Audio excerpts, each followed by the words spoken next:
Hello, I am Olivia, Senior Bookkeeper, Certified QuickBooks Pro Advisor, and the owner of Profits and Books Bookkeeping Services, where of course we do bookkeeping and marketing services for small businesses. Sorry. Thank you so much for watching this video. For today, we will be talking about a very important thing that all of us wish we could do and all of us want to do: saving. So, if you are serious about saving and you really want to know how, today we will talk about the importance of a goal, discipline, and also the fun of saving. Thank you for watching. The first thing when you want to save, you must have a goal. Why is a goal important? Because a goal will give you some emotion. It must be personal. Sorry. It must be something that you really want. It must be specific and it must be realistic. That is a goal. A goal is not when I see my neighbor buying a brand new car, then I run to also get a new car. That's not a goal. A goal is not when I see the latest trends on TikTok or Instagram and now I also want that outfit. That's not a goal. A goal must come from within. It's something that you feel, that makes you excited and that motivates you. And it is different for each one of us. That's why I say it has to be so personal. So now you have a goal. Say, for instance, you want to go on holiday at the end of the year in December. And that is your goal. It's your wish. But it will only stay a goal if you don't have a plan. The first part of the plan is to budget. And why I put the goal before the budget? Because as long as you don't have the goal, you won't see the need to budget. You will just go from month to month, spending here, spending there, without knowing where the money is going and whether you are earning enough.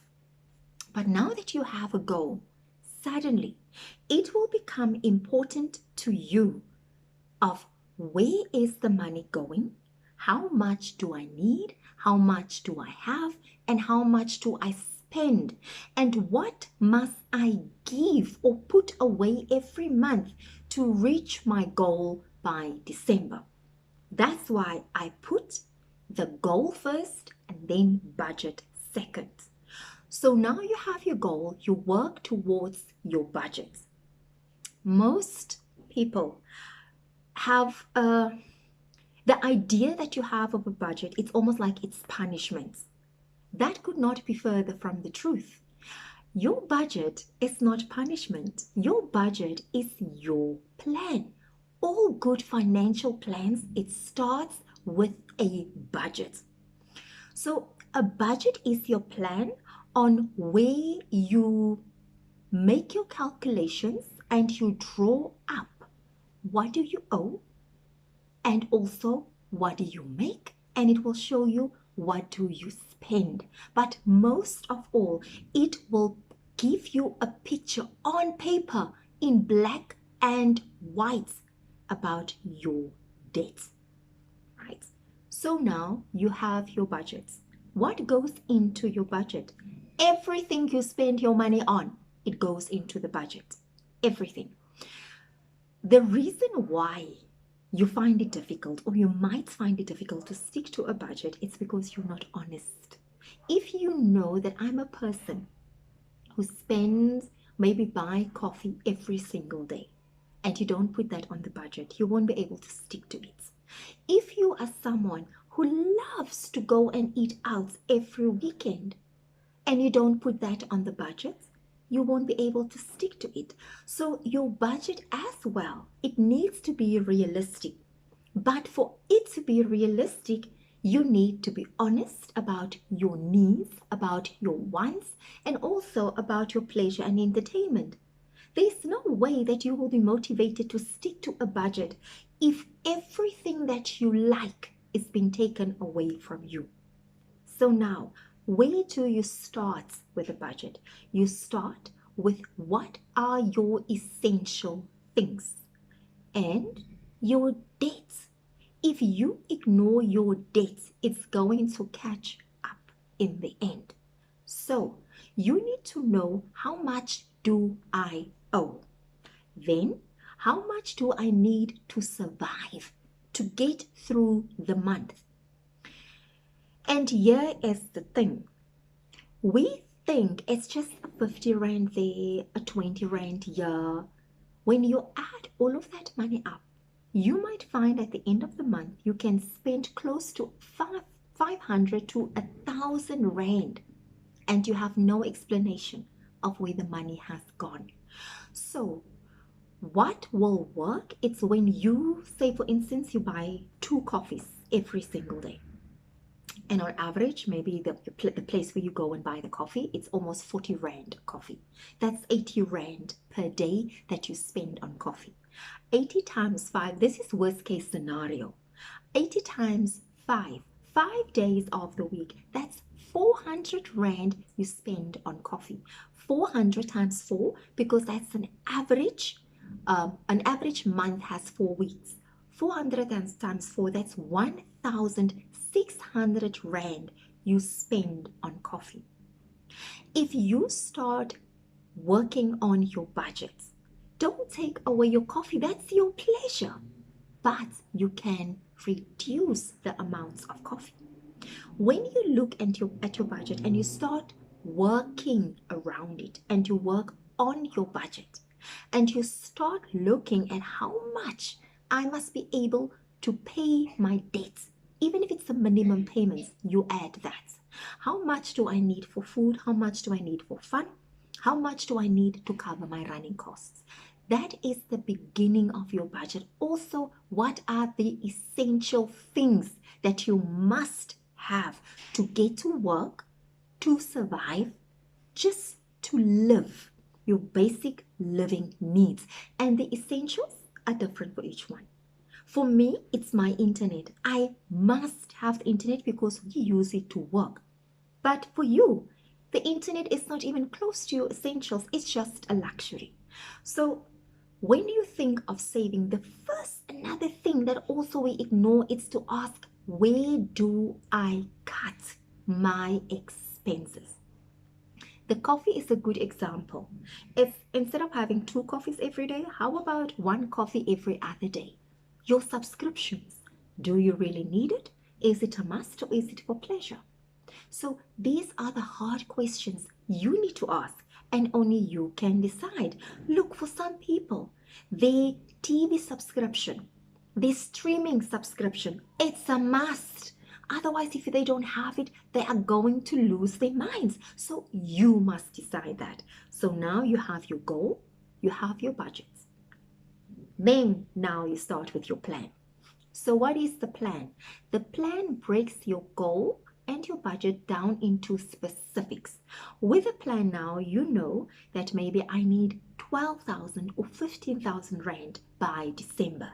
Say for argument's sake, you take this decision beginning of January, but you are only able to start saving in February.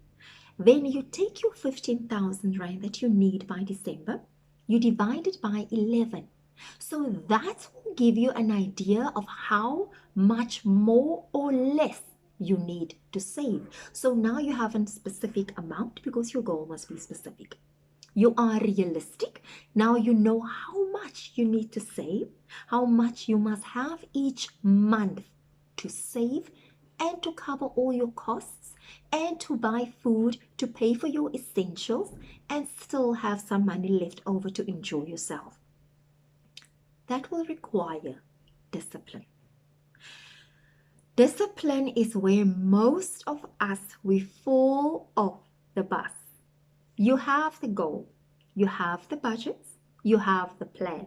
And now you say, come February, because for argument's sake, we are still in January, right? So you say, come February, I'm going to save that 1,000 rand or 1,500 or 1,200 rand. I'm starting, right? How are you going to do that? You need discipline, because without discipline, you will always have an excuse not to save, and you will spend another December not having money. So discipline, there's no getting away from it. And another important tip, savings. This is a mistake I've made for years. Savings is not the last thing you do after you've paid your accounts, after you've bought the food, after you've gone to eat out. No, savings is the first thing. When the money comes into your account, the moment there's money in your account, that is what you need to save. And there's also one very crucial point that I need to stress, and I left that for last.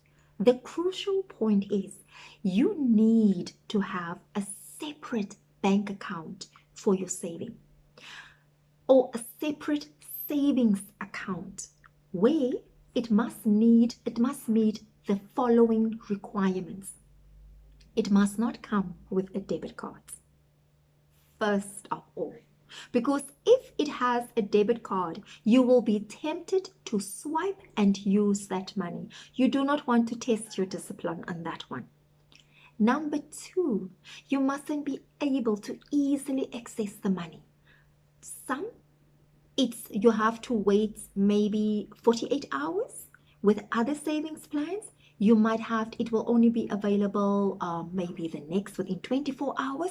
But set up an account where it's a process for you to get the money. You can't just go and dip your fingers into that.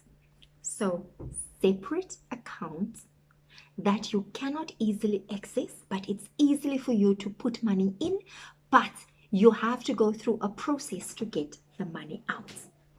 So those are the things that you have to bear in mind when you need to start saving.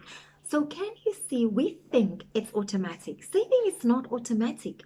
No good habit is automatic. It's easier to spend than it is to save, because we spend without thinking. So in a nutshell, where do you start when you want to save? Have the goal. The goal must be personal. It must be what you want. It must mean something to you. It must be specific. It must excite and motivate you. Number two, get the budget, because you need a budget to see your financial picture on paper, and then to see where you can cut, what you can spend less on, and what are your essentials and what is your debt. Number three, have a plan, because the plan will make things clear and lay it out for you. Number four, you must have discipline. And number five, which is for me one of the most important steps, number five, you must have a separate bank account or savings account where you put your money. Do not think that you will be able to save with the money in your bank account. Separate your money. That should be your golden rule. And saving must be the first thing that you do, not the last, not after eating, not after groceries. It must be the first thing on your list. And just to conclude, when you start saving, at first it will feel as if you are losing money, because now you don't have the same amount of money available of what you are used to. But when you keep doing it, it is the most empowering, most liberating, most exciting feeling when you, as an ordinary working person, when you see your money grow and all you did was take money from your one account and put it in the other account. There are few things that come close to that. So be inspired, be motivated, be excited to put a portion of your money away, and it will be the best feeling in the world, and you will start seeing and believing how possible things are once you start and you stick to it. Thank you so much for watching. I am Olivia. Please like and subscribe to this video. Comment below, and I would love it and be so happy if you can share this video.